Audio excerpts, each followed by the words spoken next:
All right, folks. I'm excited to introduce here Mike Lee to the What the Futures podcast.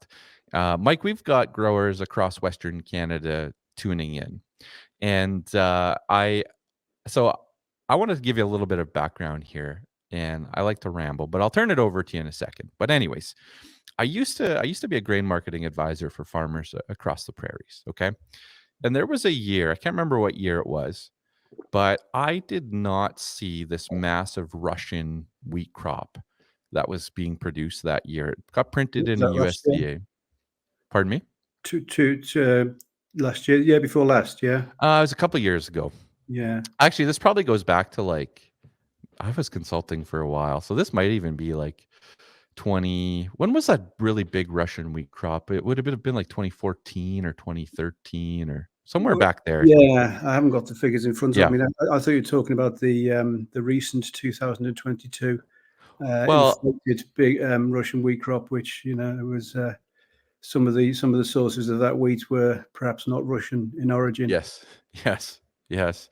I uh I that one I saw coming because I follow you now. So, but back then I missed it, and the wheat market got just crushed here in Western Mm. Canada. And I said, I need to figure out how to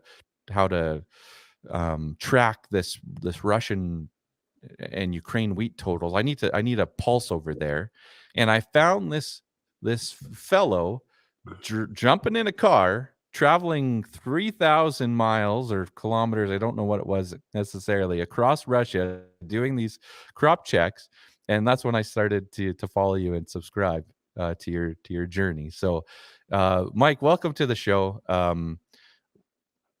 Are you still jumping in that car and cruising? No, we're not. You're right. We used to travel 3,000, 4,000 kilometers across Ukraine and Russia. And then several years ago, we were about to embark on our annual frequent crop tour, and COVID arrived.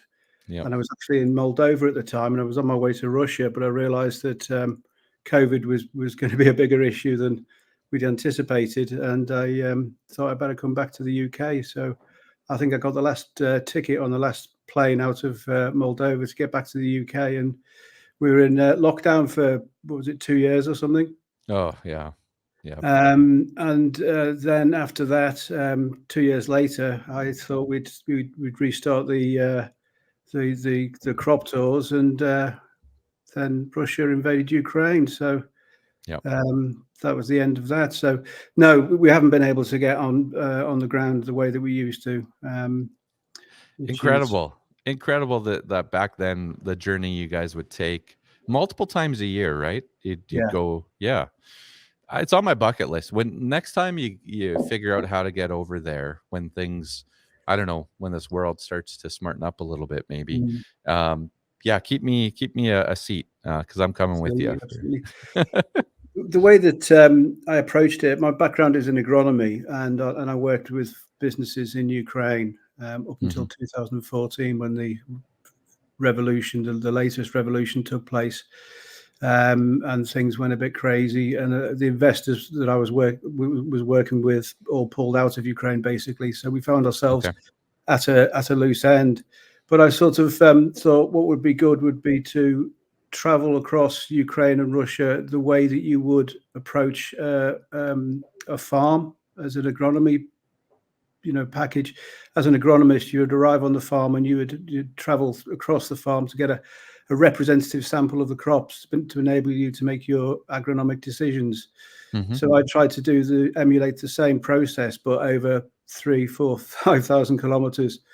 You would usually start in southern Russia, down by Krasnodar and Rostov, and then travel north to central Russia, and then basically turn left at a place called Voronezh, head across to Kursk, cross the border into Ukraine, which was always good fun, and then travel from there to Kiev before turning south and heading to Odessa, where we complete the tour. And that would take 7, 8, 9, 10 days, depending on how we travel. But and by the end of that that period, I used techniques to score the crops to try and bring in an objective or subjective view on the crop condition. So we would measure and score the crops, and we'd stop and look at the plants and that, that sort of thing. But just like on a farm agronomy visit, by the time you get to the end of the visit, you've got this mental picture of what the crops look like. And then we'd analyze the figures and see whether that related to what we thought we saw. Sure. So there was an element of leaning on the farm gate and just looking at crops and going, well, good, bad, better than last year. Yeah. And I kind of worked that enabled me to then extrapolate that into crop forecasts and confirm or deny some of the market rumors that were flying around about crop condition in various parts of that part of the world. So that was the sort of the basic idea behind it. Yeah. Do you have any like a highlight from those trips? I can't even recall how many trips you've made. Dozens. Does anything stand out from a highlight on one of those journeys? I keep promising to myself to sit down one day and start writing a book about this, because there's just one story after another. And every trip I went on, you think, what's going to happen on this trip that's, surpasses the previous trips. And there was always something that would come. I mean, I can't think of anything that stands out at the moment, but just the whole trip and experience, there would be crazy stuff going on, mad stuff that just makes you, you just look at it and go, what on earth is going on here? But I mean, they became fairly routine. It's fairly routine to me. I would take people with me, people like yourself, people with an interest in the region, and I would take people with me to help share the costs as much as anything. Put spare seats in the car, so took grain traders, farmers, academics, reporters, and they come along and experience it. But I think what I would emphasize was we're going to be in a car for a lot of time, and we're going to cover a lot of ground. There is no way, there's no way around it really. We would 8-9 o'clock we'd be in the car and we'd drive till 10 o'clock at night and to the next place and find a hotel and get some food and beer and then get up in the morning and repeat the process. And I think by the end of the experience, most people were fairly, they were glad to finish in Odessa, to say the least. Yeah. Would you get like a special like car? Would you pick up like some used car somewhere to do this, or was there a rental car, or how would you figure out? I'd like to say we had sort of top of the range SUVs and things like this, but it's a combination of people I know, contacts, with beat up old larders. So it was a mixed bag really, but it was very, it wasn't an extravagant exercise by any stretch of the imagination. Yeah, that's great. So obviously things have changed and evolved. So what are you doing in 2024 here when it comes to checking in on these crops? Are you still have contacts in Ukraine and Russia and having a good handle on what's going on over there? We do. And it's surprising how much you can tell from a photograph if it's taken at the right angle and of a crop. You can look at things. So as an agronomist, you can draw things out of that. We've had to adapt basically, and we like a lot of analysts, we're trying to assess the crop from a distance, which is not ideal. Our USP was that we would have boots on the ground, and we'd be there.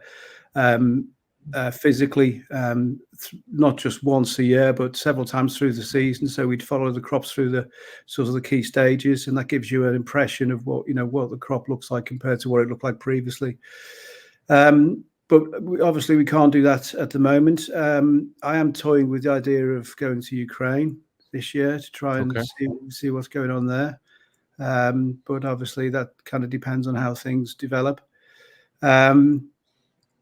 I do manage a small farm for a client in Moldova, which is a small country sandwiched between Romania and Ukraine. So I'm out there several times a year looking at the farm there, and I know people in Romania where I visit them as well. So it's not Ukraine, it's not Russia, which is much further east, but it's it still gives me a feel for the season. Sure. How the season's progressing. So that's a useful exercise. So a combination of looking at remote data, feedback from people on the ground that are in the countries that we're talking about, and trying to get to the periphery of those regions, if you like, to where I actively farm, bring all those things together. And having spent many years growing crops in Ukraine and working in Russia, it all sort of comes together and gives me a fairly confident assessment of crop conditions and yield forecasts. Yep. Yeah, I mean, the yield forecasts are, to some extent, it's an academic exercise because everybody's forecasting yields all the way through the season. And one analyst says the yield's going up or it's going down, it gets reported, and the market may or may not react to that.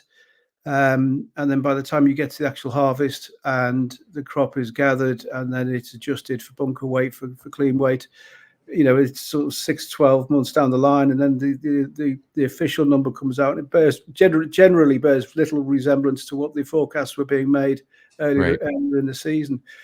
So I think what we add to it is we're looking to see where is it going up or down in terms of crop potential. And I think for me, one of the biggest benefits is that we can confirm or deny the remote data. So the EU have a satellite that produces lots of pretty maps and big, red areas. They say there's a problem, the crop's dry, and and you look at the map and you go, oh my gosh, it must be, terrible. And then you drive through the region and you go, it's fine. It's the colours on a map don't really sort of relate to what's happening on the ground. It might have been drier, the yield might have been, suppressed a little bit, but not, it isn't all dead, put it that way. Yeah, for sure. Do you have, Mike, a sense of how the farmers in Ukraine are doing at this time as we enter 2024 growing season? Like we hear that they're planting more rapeseed. It's easier to move. Do you have any sense on what they're dealing with right now, or how their day-to-day is going? Yeah, you're absolutely right. The farmers have adapted to the situation. They're growing, they're moving away from the crops that are bulky, that need to be transported, corn as well, going for crops like canola, rapeseed, sunflower seed. Wheat area they continue to plant wheat because it's a good proportion of the cropping rotation. Sure. And it's a relatively cheap crop to grow. You can use home safe seed. You don't need any fertilizer in the autumn. You can just apply one herbicide in the spring, and if you've got some fertilizer, you can put it on, and you'll get a crop. Yeah. Whereas if you're trying to grow a crop of corn, you need to buy seed, which is generally more expensive and it's more responsive to P and K. And then you've got this 5, 6, 7, 8 ton crop per hectare that needs to be transported and dried and so on. So the farmers have sort of adapted in a pragmatic capacity. But I think the issue that stands out for me is that the supply chain is working. So seeds, fertilizers, chemicals are broadly available. Credit is available. It's expensive, but it is available. So that the system is operating. But I think the real problem for the farm, another issue that stands out is labor. There's a lot of people that have gone off to fight the war, and so there's that sort of practical issue. But coming back to the sort of the broader farm prospect, the problem is cash or lack of cash. Farmers in the first stages of the war, they struggled to sell the crop. Then the ports were open and then closed and open again, and then grain starts to move, and they're getting paid, but they're getting paid, below the cost of production, and they're having to take the hit because they need the cash to pay for the the inputs from the previous season, or to buy diesel and pay staff to harvest the crop and bring it in. So, and we're now entering we've entered the third year of the war. So this is the third agricultural year, and farms are struggling financially. That's the real issue, and they are. I've seen figures stating that X percentage of farms are going bust. There's no reliable data on this, but anecdotal information tells me it's a problem. Okay. Somebody I spoke to recently said, if we're farming to survive, and if we didn't have to pay rents on the land, we wouldn't plant crops. We just hunker down and do nothing. So it's difficult to say the least. Is there any? I don't even know how to ask this, but is there any relief from the government at all possible? Or obviously they've got their hands tied with the war, but is there any support for farmers? There's announcements all the time, there always is in places like Ukraine, about how the government is helping out farmers. And the years that I worked in Ukraine, I never saw any of these announcements turn into actual cash dollars coming into the farm. So there's a lot of things talked about. USDA, Japan, emergency aid fund, Australians, I think Canada's there as well. So there is money coming in and some practical support in terms of there was some generators supplied to farms in the east this week. I think they came from Germany. Okay. Ag bags, the silo bags have been supplied. USDA funding some seeds and stuff, but I think it's relatively piecemeal, really. It's an admirable effort, but in real terms, I'm not sure that it's a sticking plaster rather than a solution. But I think obviously the country's trying, but like you say, they've got other priorities. Yeah. So in 2024, the wheat seed is already planted, winter wheat. They'll be Is the rapeseed and canola, is it winter canola as well? Are all the seeds in the ground right now, or? It's winter oilseed rape, winter canola, winter wheat, the winter crops. That's all in the ground. It's all planted in the autumn, and it'll be coming out of the winter as we speak, in varying degrees of condition. It should be okay. The winter's not been particularly strong. Okay. And then we move into the spring planting from now. I mean, farmers have started planting spring barley. Okay. There's a little bit of spring wheat planted, but then it's into the corn and sunflower and soybeans, which are the three big commodity crops, and that sort of kicks off from end of April through May into June. Mm-hmm. So if you're short on cash, credit's expensive, do you see any impacts to production through that yet, or is there enough out there where there's enough money or credit to buy fertilizer and to grow a decent sized crop? The farmers have been relatively fortunate, relatively fortunate in as much as the weather has been reasonably good for last year. So fertilizer rates were cut right back, but the crop yielded pretty well because rainfall. Rain makes grain, basically. So they got sufficient rainfall at the right time in sufficient quantities that boosted the yield, which always amazes me when farmers then, we've seen a situation in other parts of Europe where fertilizer prices rose. Farmers cut back on the fertilizer, crops yielded quite well, fertilizer prices come down, and they go back to the increase in the fertilizer rates. And I'm thinking, well, if it grows if it gets the rain, don't put the fertilizer on it, cut back on some of the costs. And I think that has helped in terms of productivity, in terms of production. The season at the moment in Ukraine is looking fairly positive in terms of rainfall through the growing season so far. Okay. So if the pretty much across all of Ukraine, it's above average at this moment. So assuming that sort of trend continues, that above average growing season rainfall will translate into an above average crop. Sure. Assuming it doesn't turn into a drought between now and the end of harvest and things go backwards. But so it looks like it might be another reasonable yielding year this year. But in terms of inputs, it's a cash business, and without cash, if you're losing money on every ton that you sell, that's not sustainable. You can't continue to do that for indefinitely. Yeah, exactly. Yeah. What about in Russia? Is it some of this similar challenges for those growers when it comes to access to cash, or how's it going over in Russia? It's difficult to get reliable information out of Russia at the moment. Fair enough. I spend a lot of time looking at the Ministry of Agriculture websites, and it's just rhetoric. Basically, there's very little actual sorts of detail there in terms of costs and state of production and so on.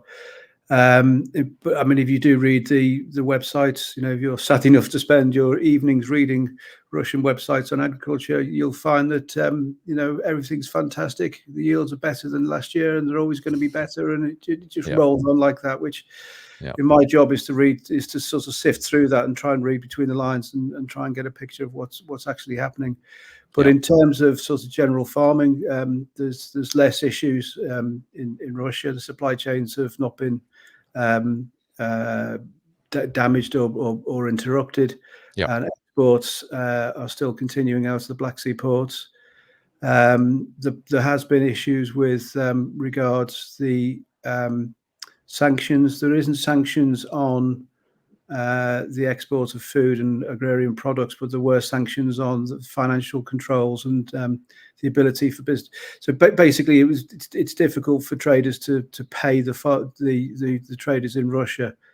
There's no sanction on the export of grain, but you've got to get the cash to them. So there's sanctions on the banking facilities, insurance of Russian ships going into European ports, and these sorts of what the Russians refer to as hidden sanctions. And well, they're not hidden; they're quite in your face. You can see them quite clearly. But those are the sorts of implications that has taken place there. But they seem to have got around that, and the export rates are buoyant for Russia. Yep. The Ukraine crop is looking okay. Forecast looks not too bad. Is it the same thing for Russia, generally speaking? A decent growing conditions expected? Yeah. If you think of Russia as sort of three growing regions, is the way I think of it. You've got the south, central, and the eastern or the Volga regions. It's a very, very simplistic generalization, but if you get all of those three areas working, yielding reasonably well, then you've got a record yield coming in. What tends to happen is one of those regions will underperform. Two will perform reasonably well, one will underperform, and then you get this sort of average wheat yield or crop yield. And then if you get two of those regions underperform, you get a below average crop yield. So if we're thinking of wheat in particular, most of the wheat is grown in southern Russia and central Russia. And the spring wheat is planted in the eastern part of Russia, the Volga region. So is yet to go in. But the winter wheat that was planted in the south and central has gone through a fairly benign winter. Plenty of snow to cover the crop, protect it, and that's added to the moisture levels, the soil moisture levels.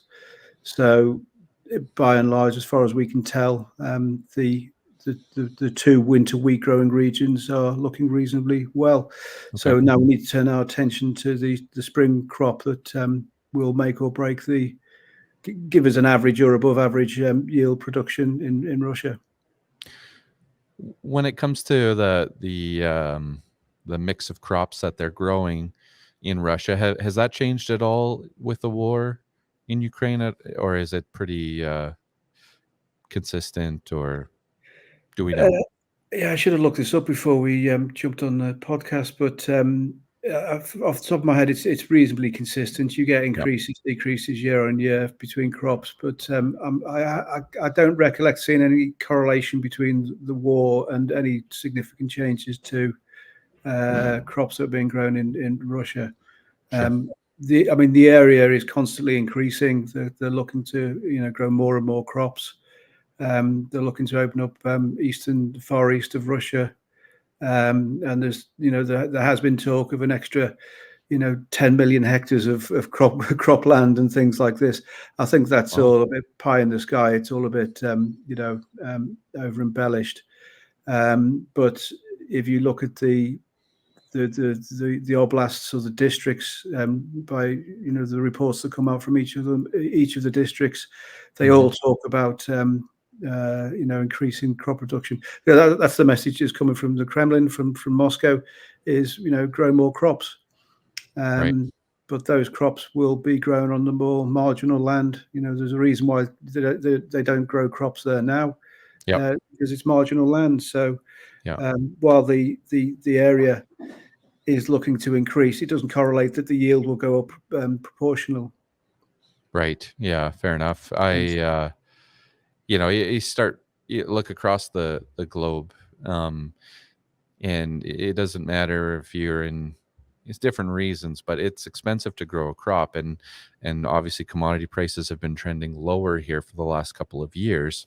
Economics are tough all over the place, so it's yeah, to see expansion is Well, my answer to that is don't spend money on the crop. yeah, You yeah, know, we have the one thing that we've got control of as a farmer, as an agronomist, is how much money you spend. hmm So you can limit what you spend, and this isn't meant to sound simplistic or not having to go at anybody in particular, but when I first went to Moldova, I was asked to go there because the business was losing money. And the reason they were losing money is because they were spending too much for the crop yield that they were receiving. So you right, need to put your cloth to fit. And we went from losing money on every ton of wheat that was grown to now we target 3 tons of wheat to the hectare, and the costs are broadly 1 ton. So for every 3 tons we grow, we make a profit of 2 tons, whatever price we sell that for. So that works as that works. Yep, a system. But we min till. We don't put anything on in the autumn. We come back in the yep, spring with a herbicide and a relatively small amount of fertilizer, and that's it. I could quite easily. The local agronomists are constantly trying to sell me more product to put on the crop, but I'm not going to get a yield much more than 3 tons, 3.5 tons, because we don't get the rainfall. So right, that's the way I look at it. I know it's a yeah. generalization and oversimplification of a complex subject, but you can't control the weather, you can't control the prices. So the one thing you can control is how much you spend. Yeah, and I think that I see after a few years of strong commodity prices, operations are going to have to look internal, and I said on the podcast a couple episodes ago that you need to evaluate and reevaluate everything that you've done or you're doing to make sure that when you're putting a dollar out, you're getting that plus back. And we've got some tough years ahead of us, so there's going to be all sorts of learning opportunities here for growers over the next couple of years, in my opinion. Yeah, the thing that I always keep in my in my mind, keep in my ear, is that whenever I spend money on the farm business, is does that bring a return? Is hmm that going to make a return? So that helps as are you going to spend money? Are you going to get are you growing a crop to make it look pretty, or are you trying to get a return on your investment? So there's a lot of things that we spend money on that doesn't bring a return. Yep. We like to have nice shiny machines and workshops and tool sheds and things like this, but does it actually bring a return? And invariably when you look into it, it doesn't. hmm Yeah. Yeah. Yeah. Oh, we've got some interesting times ahead for sure. Well, maybe one last one here on my side for today, but and I don't want to get you too far in the weeds when it comes to politics and everything going on, but we see a lot of tension in the news when it comes to um, farmers and government across Europe. I know we could go down all sorts of maybe bunny trails here, but is there anything that you'd want to mention or talk about in regards to that? Where the news is blowing up all the time about a protest here and there, and yeah, how's it going over there? Yeah, it's interesting, isn't it? It's developed, started gaining traction last year, last July, in Eastern Europe in particular, and there were protests before that in the Netherlands and one or two other places. Hmm. There's a lot of issues that are layered on top of each other or interwoven that aren't necessarily connected, but they are sort of overlapping each other. If you look at the situation in Europe, as in the EU, there's farmers there that have an issue with the greening of the CAP, the Common Agricultural Policy. They've got issues there. Um, you can argue whether the issue is a valid issue, but they've got an issue with it. So it's a valid protest, in my opinion. Hmm. And what Europe needs to do, or the European Union needs to do, and appears to have done, is to sort of rail back on some of the changes to the Common Agricultural Policy. I don't think they should rail back on them completely, because I think broadly, creating a more sustainable farming system is the ultimate goal in all of this. So there's that issue. There's issues that are getting a bit clouded and confused about governments wanting to take land off farmers and so on. Yeah. Finish farming and make everybody eat bugs, and then you start going down these rabbit holes and conspiracy theories. So there's that going on as well. And then over in the Eastern Europe, the countries that border Ukraine, Romania, Hungary, Poland, Hmm. Slovakia, they've had some issues with what they perceive as cheap imports coming out of Ukraine, and flooding their market and suppressing their prices. Right.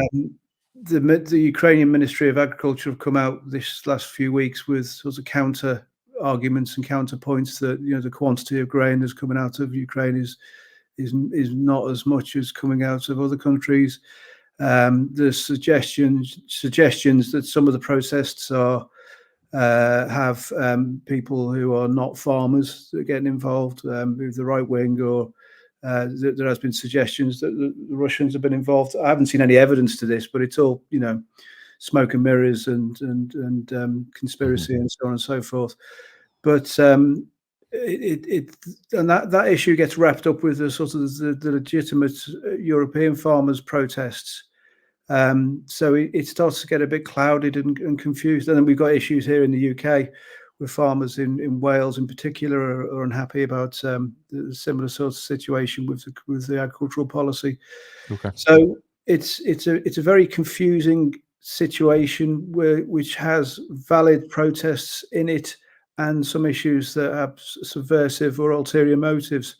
And it's difficult to sort of, find the truth in amongst all of this. But I think if we're looking specifically with the grain coming out of Ukraine, I'm not convinced. Prices haven't collapsed or dropped in Eastern Europe just because of the grain coming out of Ukraine. It's linked to the world market. Yeah. That's what's driving this. I mean, I get it. It has an impact locally on the domestic prices in these countries, but that's not the core reason behind this. And it's going to continue. I think the last time I looked, Poland was blockaded Ukraine.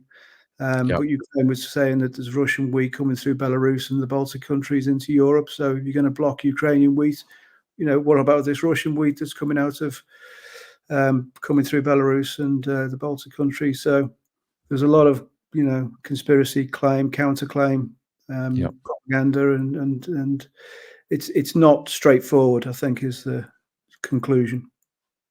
Yeah, fair enough. Well, I appreciate you shedding some insight on that for us as well. So it doesn't matter where you look right now. There's tension all over the world, all over the globe when it comes to farming and government policy, and it just seems that tensions continuing to grow in many areas. So, Mike, I appreciate you coming on the show. We've been going here for over 30 minutes already. Um, how can people stay in touch with you? How can they get your latest information? What's the best way for farmers if they want to know what's happening in Russia, Ukraine, so on and so forth? How can they be in touch with you? Yeah, I'm glad you mentioned farmers. Because I would like to, what we would like to do ultimately is give our service away free to farmers, because I think they're the ones that would benefit from it. The grain trade can pay for it because they can afford it, but the Yep, farmers, I like that. can't or struggle to find the cost, but they would be the ones that would benefit from the information. And it's not one piece of information, it's not just one forecast, it's just being aware of what's going on in the world. The competition is out there. We compete on a global market.